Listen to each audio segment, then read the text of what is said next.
Hi. Maybe from October, I was just posting something on YouTube. After posting all those blah blah blah, I just decided to post something which can be useful for someone out there. അപ്പം അങ്ങനെ ഞാൻ ഇരുന്നപ്പോഴാണ് I thought to share like ഇവിടുത്തെ ബെൽജിയത്തിൽ എങ്ങനെയാണ് നമ്മുടെ education system, like എങ്ങനെയാണ് അതിൻ്റെ ഒരു ഫീസ് സ്ട്രക്ചർ വരിക, നാട്ടിൽ നിന്ന് നമ്മൾ എങ്ങനെയാണ് അപ്ലൈ ചെയ്യുക, അങ്ങനെയുള്ള കാര്യങ്ങൾ. ബിക്കോസ് ഞാൻ ഫസ്റ്റ് ടൈം ഇങ്ങോട്ട് വരുന്ന ടൈമിൽ ആദ്യം എൻ്റെ വിസ ഒക്കെ സെറ്റായപ്പോൾ, അല്ലെങ്കിൽ ഞാൻ ഈ ഒരു കൺട്രി ചൂസ് ചെയ്ത ടൈമിൽ ആദ്യം ഞാൻ സെർച്ച് ചെയ്തത് ആരെങ്കിലും ചെയ്തിട്ടുള്ള എന്തെങ്കിലും വീഡിയോ ഉണ്ടോ, ലൈക്ക് ആരെങ്കിലും ഇവിടെ ഉള്ളവർ ചെയ്തിട്ടുള്ള വീഡിയോ ഉണ്ടോ എന്നൊക്കെ നോക്കിയപ്പോൾ I have in found any of it. So അന്നേരം എനിക്ക് മേ ബി അറിയാവുന്ന ഒരാൾ, അല്ലെങ്കിൽ ഓൾറെഡി ഇവിടെ ഉള്ള ഒരാളുടെ അടുത്ത് നിന്ന് എനിക്ക് അങ്ങനെ ഡീറ്റെയിൽസ് കളക്ട് ചെയ്യാൻ പറ്റിയിട്ടില്ല. സോ ഈ ഒരു വീഡിയോ കൊണ്ട് ആർക്കെങ്കിലും ഏതെങ്കിലും പോയിന്റിൽ എന്തെങ്കിലും അറിയണമെന്നോ ഉണ്ടെങ്കിൽ ആയിക്കോട്ടെ എന്നോർത്തു. അതിലേക്ക് ഉണ്ടാവുമല്ലോ. നേരത്തെ ഇതങ്ങനെ ഒരു വലിയ സ്റ്റഡി അബ്രോഡ് ഡെസ്റ്റിനേഷൻ ആയിരുന്നില്ല അത് നമ്മുടെ മലയാളികൾക്കിടയിൽ. പക്ഷേ ഇപ്പോൾ ഒരു കുറച്ച് ഇങ്ങനെ വരുന്നുണ്ട്.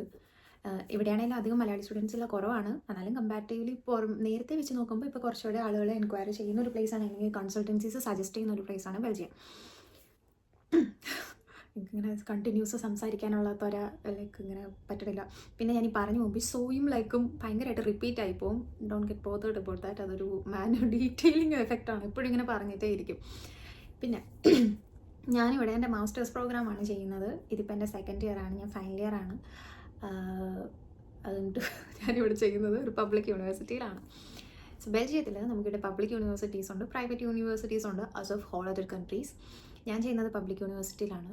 ആൻഡ് ഞാൻ then another important thing is like I am doing an IPMB program. ഒരു ഇന്റർ യൂണിവേഴ്സിറ്റി പ്രോഗ്രാമാണ്. ലൈക്ക് 3 യൂണിവേഴ്സിറ്റീസിൻ്റെ ഇന്റർ യൂണിവേഴ്സിറ്റി പ്രോഗ്രാമാണ് ചെയ്യുന്നത്. സോ എനിക്കിവിടെ ഫീസ് സ്ട്രക്ചർ വരിക, എൻ്റെ ട്യൂഷൻ ഫീസ് ഈസ് ലൈക്ക് 1040 ആയിരുന്നു ഇനിഷ്യൽ ഇയറിൽ. പിന്നെ ലാസ്റ്റ് ഇയർ അത് കൂട്ടി എന്ന് പറയുന്നു ഫോർ അവർ ജൂനിയേഴ്സ്ക്ക് ഇത്രയോടെ കൂട്ടിയിട്ടുണ്ട്. 50 യൂറോയോ 40 യൂറോ കണ്ട്. സോ ഇൻ ടോട്ടൽ എൻ്റെ ട്യൂഷൻ ഫീസ് വരിക 1040, ഒരു അറൗണ്ട് 1,04,000 സംതിങ് ആണ് പെർ ഇയർ ട്യൂഷൻ ഫീസ് വരിക. ഈ ട്യൂഷൻ ഫീസ് എന്ന് പറയുന്നത് it depends on the credits which you are appearing for the exam. ഇപ്പോൾ ഞാൻ 3 ക്രെഡിറ്റിൻ്റെ ഒരു കോഴ്സ് എക്സാം അറ്റൻഡ് ചെയ്യുന്നുള്ളൂ എങ്കിൽ ഐ മീൻ 14.35 ആണോ 14.75 ഇൻറ്റു 3 ആണ് നമ്മൾ ആ ഒരു കോഴ്സിൻ്റെ എക്സാമിന് വേണ്ടി കൊടുക്കുന്ന ഫീസ്. അങ്ങനെയാണ് നമ്മൾ ഈ ട്യൂഷൻ ഫീസ് വിലയിരുത്തുന്നത്. സോ മൊത്തത്തിൽ ഇത്ര 120 ക്രെഡിറ്റ്സിന് നമ്മൾ ഈ 2,000 സംതിങ് ആണ് അതിൻ്റെ ഒരു ഫീസ് വരിക. Courses of 120 credits. ഇതിലെ പേപ്പേഴ്സാണ് എനിക്ക് വന്നിട്ട് 90 ക്രെഡിറ്റ്സ് ആൻഡ് ബാക്കി 30 വന്നിട്ട് എൻ്റെ തിസിസ് പ്രൊജക്റ്റാണ്. സോ അതാണ് ട്യൂഷൻ എക്സ്പെൻസ് വരിക. Then the other thing is like the living expense. ഇവിടുത്തെ ലിവിങ് എക്സ്പെൻസ് എന്ന് പറഞ്ഞാൽ ഇറ്റ് സിമിലർ ടു നമ്മൾ ജർമ്മനിക്ക് പബ്ലിക് യൂണിവേഴ്സിറ്റി നമ്മൾ ബ്ലോക്ക് അക്കൗണ്ട് ചെയ്യുന്നില്ലേ, അതേപോലെ തന്നെ ഇവിടെ നമ്മൾ ബ്ലോക്ക് അക്കൗണ്ട് ചെയ്യുകയാണ് ചെയ്യുന്നത് പെർ ഇയർ. ആദ്യമേ ഇവിടെ കഴിഞ്ഞ വർഷം എങ്ങനെയായിരുന്നു വെച്ചാൽ ഞാനുള്ളത് ക്യാപിറ്റലാണ്. അപ്പോൾ ഇവിടെ വന്നിട്ട് പെർ മന്ത് 1,000 യൂറോ വെച്ചിട്ട് ആദ്യത്തെ വർഷം നമ്മൾ ഇടുമ്പോൾ 13 മാസത്തിനുള്ള എമൗണ്ടാണ് നമ്മൾ ഇടുക. പിറ്റത്തെ വർഷം നമ്മൾ വിസ റിന്യൂ ചെയ്യുന്ന ടൈമിൽ 12 മാസത്തേന് വെച്ച് 1,000 അങ്ങനെ ഇടുകയെന്നായിരുന്നു. സോ ആദ്യം അത് 1,000 ആയിരുന്നു. പിന്നെ ഈ സെക്കൻഡ് ഇയർ വന്നപ്പോഴത്തേനും അത് ഇൻക്രീസ് ആയിട്ട് 1,050 ആക്കിയിട്ടുണ്ട്. So first time it was 13,000 euro, second time it was 12,600 euro. പിന്നെ ഇത് നമ്മൾ കോളേജിലോട്ടാണ് ഈ ബ്ലോക്ക്ഡ് അക്കൗണ്ട് എമൗണ്ട് കൊടുക്കുന്നത്. ഞാൻ കൊടുത്തത് കോളേജിലോട്ടാണ്. സോ കോളേജിൽ നിന്നാണ് അവർ നമുക്ക് മന്ത്ലി പൈസ തരിക. ഇനി ഇതിലൊരു കാര്യം പിന്നെ വന്നത്, ഈ എമൗണ്ട് നമുക്ക് തന്നെ ഡിവൈഡ് ചെയ്ത് കിട്ടും. ഫുൾ ഇയറും കൊണ്ട് നമുക്ക് തന്നു തീർക്കും നമുക്ക്. അങ്ങനെയാണ് അതിൻ്റെ ഇത് പോകുന്നത്. സോ ഇതാണ് നമ്മുടെ 2 ഘടകങ്ങൾ വരുന്നത്, ലൈക്ക് ദ ട്യൂഷൻ ഫീസും നമ്മുടെ ബ്ലോക്ക്ഡ് അക്കൗണ്ട് എമൗണ്ടും. ഇനി വേറൊരു കാര്യം എനിക്ക് ട്യൂഷൻ ഫീസിൻ്റെ കേസിൽ പറയാനുള്ളത്, നമ്മുടെ കോഴ്സിനെ ഡിപ്പെൻഡ് ചെയ്യുന്നത് ട്യൂഷൻ ഫീസും ചേഞ്ച് ആവും. ലൈക്ക് ഞാനിപ്പോൾ എൻ്റെ മാസ്റ്റേഴ്സ് ചെയ്യുന്നത് മോളിക്കുലാർ ബയോളജി എന്നാണ്. എനിക്കിപ്പോൾ 1,040 ആണെന്ന് ഞാൻ നേരത്തെ പറഞ്ഞു. എൻ്റെ കൂടെ തന്നെ ഈവൻ എൻ്റെ പബ്ലിക് യൂണിവേഴ്സിറ്റി ആണെങ്കിൽ പോലും ഇപ്പം MSc ബയോളജി ചെയ്യുന്ന കുട്ടികളുണ്ട്. അവർക്ക് വന്നിട്ട് 5,000 യൂറോ പെർ ഇയർ ആണ് ഫീസ്. നല്ലൊരു 5 ലക്ഷം രൂപ അടുത്ത് ഫീസ് വരും. ഇപ്പോൾ ബിസിനസ് മാനേജ്മെൻറ്റ് ചെയ്യുന്ന കുട്ടികളുണ്ട്, അവർക്ക് അറൗണ്ട് 5,000 അങ്ങനെ വരുന്നത്. ജിയോഗ്രഫിക്കാർക്ക് 5,000. എനിക്ക് 5,000 ആണ് കമ്പാരിറ്റീവ്ലി എനിക്ക് അറിയാവുന്നതിൽ വേറെ കോഴ്സ് ചെയ്യുന്നവരിൽ എൻ്റെ യൂണിവേഴ്സിറ്റിയിൽ കുറച്ച് ഫീസായിട്ട് എനിക്ക് പറഞ്ഞു കേട്ടുള്ളവർക്ക്. ബട്ട് പുറത്തെ യൂണിവേഴ്സിറ്റീസ് പോയി കഴിയുമ്പോൾ പ്രൈവറ്റ് യൂണിവേഴ്സിറ്റീസിൽ 12,000 13,000 അങ്ങനെ പെർ ഇയർ ഫീസ് വരുന്നുണ്ട്. ഈ MBAക്കൊക്കെ കൊടുക്കുന്നുണ്ട് പ്രൈവറ്റ് യൂണിവേഴ്സിറ്റീസിൽ. അവർക്ക് ബ്ലോക്ക് അക്കൗണ്ടും ഉണ്ട്, ഇത് ഫീസും ഉണ്ട്. ഇനി ബ്ലോക്ക് അക്കൗണ്ടിൻ്റെ കാര്യം നേരത്തെ എങ്ങനെയാണെന്ന് ചോദിച്ചിട്ടുണ്ടെങ്കിൽ ഞാൻ പറഞ്ഞില്ല ഞാൻ ക്യാപിറ്റലാണ്. സോ ക്യാപിറ്റലുള്ളവർക്ക് ഇവിടുത്തെ ലിവിങ് എക്സ്പെൻസ് മീറ്റ് ചെയ്യാനായിരുന്നു ഒരു 1,000 യൂറോ പെർ ഇയർ പറഞ്ഞിരുന്നത്. നേരത്തെ കഴിഞ്ഞ വർഷമൊക്കെ വന്നിട്ട് ഇതിന് പുറത്ത് കുറച്ചുകൂടി കൺട്രി സൈഡിലോട്ട് പോകുമ്പോൾ അവിടുത്തെ ലിവിങ് എക്സ്പെൻസ് മീറ്റ് ചെയ്യാൻ പാകത്തിന് ബ്ലോക്ക് അക്കൗണ്ട് ഇട്ടാൽ മതിയായിരുന്നു, സംതിങ് അങ്ങനെ ഉണ്ടായിരുന്നു. ലൈക്ക് 600 700 അങ്ങനെ എന്തോ ഉണ്ടായിരുന്നു. ബട്ട് ഇപ്പോൾ അതെല്ലാം കൂടെ ഒരേപോലെ ആക്കിയെന്നാണ് ഞങ്ങൾ അറിഞ്ഞത്. എനിക്ക് അതിനെപ്പറ്റി അത്ര വലിയ പ്രോപ്പർ ആണോ എന്ന് എനിക്കറിഞ്ഞൂടെ. ബട്ട് ഇങ്ങനെ നമുക്കൊരു ടോക്ക് ഉണ്ടായിരുന്നു, വേറെ പുറത്തുള്ള കുട്ടികൾ പറഞ്ഞ് നമുക്കിങ്ങനെ അറിയാമായിരുന്നു.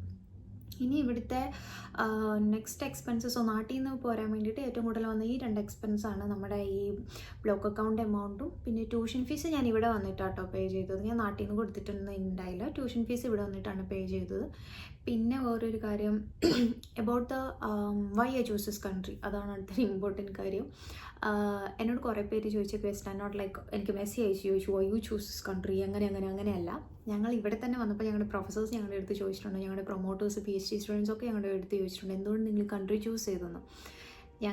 എനിക്ക് പറയുന്ന ഒരൊറ്റ ഉത്തരം ഉണ്ടായുള്ളൂ, because of the course and because of the college and the structure which you provide. അത് മാത്രം.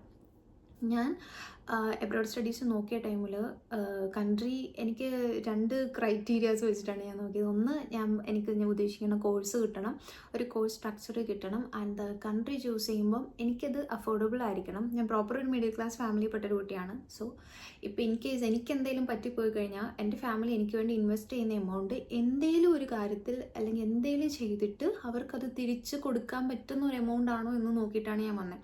അതുകൊണ്ട് എനിക്കൊരു 30, 40, 20 ലാക്ക് മുകളിലോട്ടെന്നൊക്കെ പറയുന്നത് നമുക്ക് ചിന്തിക്കാൻ പോലും പറ്റുന്ന ഒരു കാര്യമല്ല.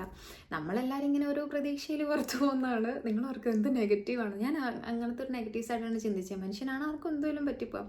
സോ ഞാൻ എൻ്റെ വീട്ടുകാരെ വലിയൊരു കടബാധ്യതയിലോട്ട് തള്ളി വിട്ടിട്ടുണ്ടെങ്കിൽ പിന്നീട് അത് അവർക്ക് ഓവർകം ചെയ്യാൻ പറ്റിയില്ലെങ്കിൽ ഒന്നും ചെയ്യാൻ പറ്റത്തില്ല.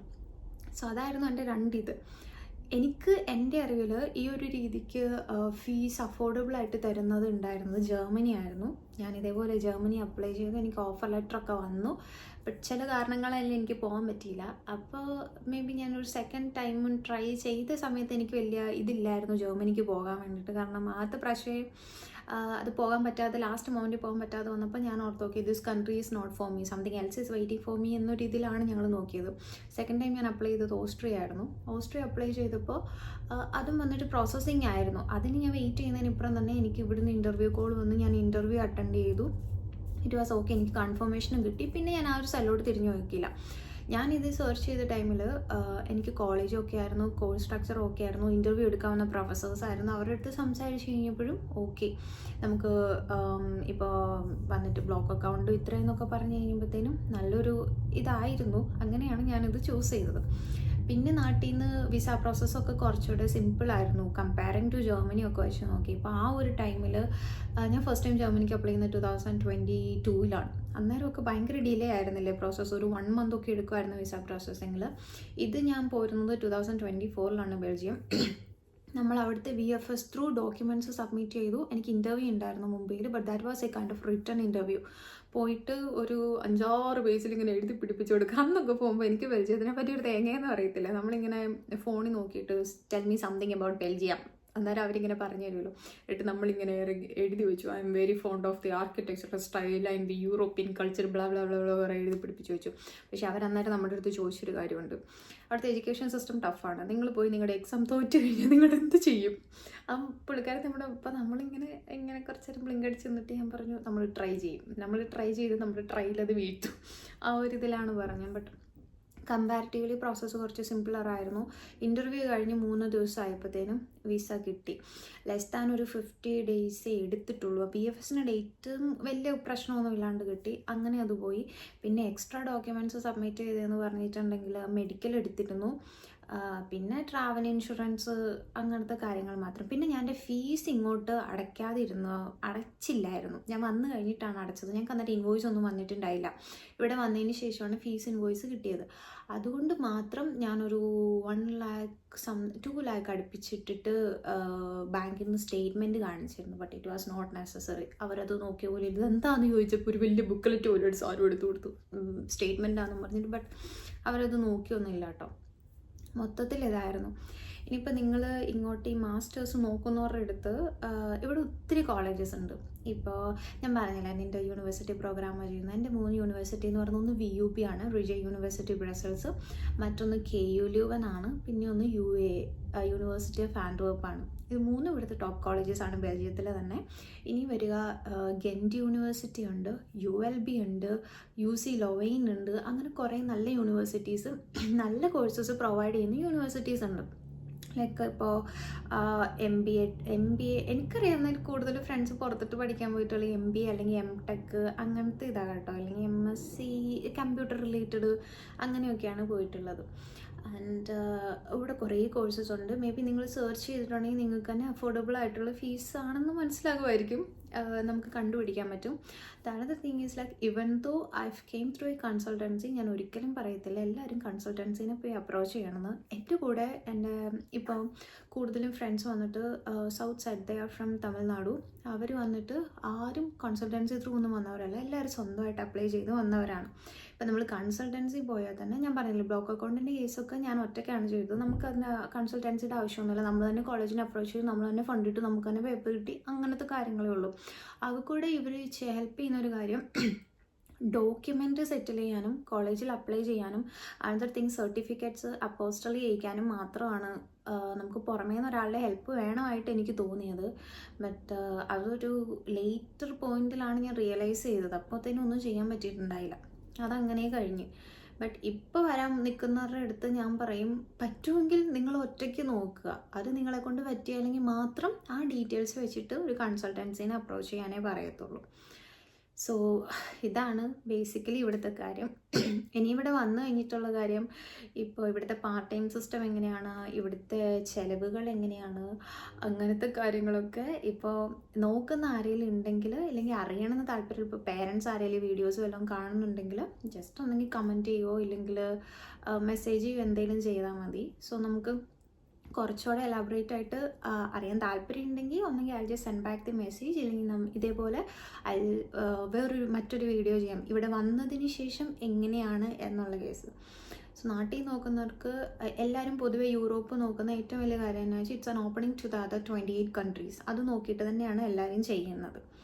അതേപോലെ തന്നെ ഇപ്പം നമുക്ക് ഈ പറഞ്ഞ പോലെ ജർമ്മനി പോകുന്ന എല്ലാവരും ജർമ്മനി വർക്ക് ചെയ്യുന്നവരല്ല, ജർമ്മനി പഠിച്ചിട്ട് ഇവിടെ വർക്ക് ചെയ്യുന്നവരെ നമുക്കറിയാം, നെതർലാൻഡ്സിൽ പഠിച്ചിട്ട് ഇവിടെ വർക്ക് ചെയ്യുന്നവരെ അറിയാം. It's different. ഒത്തിരി പേര് അങ്ങനെ വരുന്നുണ്ട്, മാറുന്നുണ്ട്, ചെയ്യുന്നുണ്ട്. സോ അഫോർഡബിളായിട്ട് പ്രൊമോഷൻ തരുന്നല്ലോ കേട്ടോ, കൺട്രിക്ക് ഞാൻ പ്രൊമോഷൻ കൊടുക്കുന്നില്ല. കാരണം ഞാൻ ബെൽജിയം എന്ന് പറഞ്ഞപ്പോൾ ഞാൻ ആദ്യം എൻ്റെ കൺസൾട്ടൻസിക്കാരോട് പറഞ്ഞു എനിക്ക് അധികം മലയാളികൾ ചൂസ് ചെയ്യുന്ന എബ്രോഡ് ഡെസ്റ്റിനേഷൻ വേണ്ട എന്ന്. അപ്പോൾ എൻ്റെ വീട്ടുകാർക്ക് ടെൻഷനായിരുന്നു, ഞാനിങ്ങനെ ഈ ആരും ഇല്ലാത്ത സ്ഥലം നോക്കി പോയിട്ട് വല്ല ഒപ്പിച്ച് വെക്കുമെന്നായിരുന്നു അവർക്ക് ടെൻഷൻ. ബട്ട് അങ്ങനെയല്ല. സോ എന്താ പറയണേ, ഇപ്പം അങ്ങനെ നോക്കുന്ന ആരെങ്കിലും ഉണ്ടെങ്കിൽ മേ ബി ഇത് നിങ്ങൾക്ക് ഹെൽപ്ഫുൾ ആണ് എങ്കിൽ ഇതാണ് അതിൻ്റെ ഒരു ഇത്. ഫീസിൻ്റെ സ്ട്രക്ചർ, പിന്നെ നമുക്ക് വരുന്നത് ബ്ലോക്ക് അക്കൗണ്ട് എമൗണ്ട്, പിന്നെ ഈ കുറച്ച് ഡോക്യുമെൻറ്റ്സ് മാത്രമേ വരത്തുള്ളൂ. നിങ്ങൾ ജസ്റ്റ് സെർച്ച് ചെയ്ത് നോക്കുക. If someone is looking to study here, search ചെയ്ത് നോക്കുക. If you can you just try to apply, ഇല്ലെങ്കിൽ അത് വെച്ചിട്ട് മാത്രമേ ഒരു ഏജൻസിയിൽ അപ്രോച്ച് ചെയ്യാവുള്ളൂ. So by. ഇനി എന്തെങ്കിലും ആർക്കെങ്കിലും ഈ റിലേറ്റഡ് എന്തെങ്കിലും ഇതിനെപ്പറ്റി അറിയണമെങ്കിൽ, ഇവിടുത്തെ ഏതെങ്കിലും കോളേജുകളെ പറ്റിയോ എന്തെങ്കിലും കോഴ്സുകളെ പറ്റിയോ ആരെങ്കിലും ഇങ്ങനെ നോക്കി വെച്ചിട്ടുണ്ടോ ഇല്ലെങ്കിൽ അറിയണമെങ്കിൽ എൻ്റെ അടുത്ത് പറയുക. ഞങ്ങൾക്ക് ഇവിടെ കുറച്ച് യൂണിവേഴ്സിറ്റി കുറച്ച് സ്റ്റുഡൻസിനെ അറിയാം, അല്ലെങ്കിൽ അറ്റ്ലീസ്റ്റ് നമ്മൾ ആരെങ്കിലും കണക്ട് ചെയ്തിട്ട് ചോദിക്കാനെങ്കിലും ട്രൈ ചെയ്തിട്ട് പറഞ്ഞുതരാം. അപ്പോൾ ബൈ.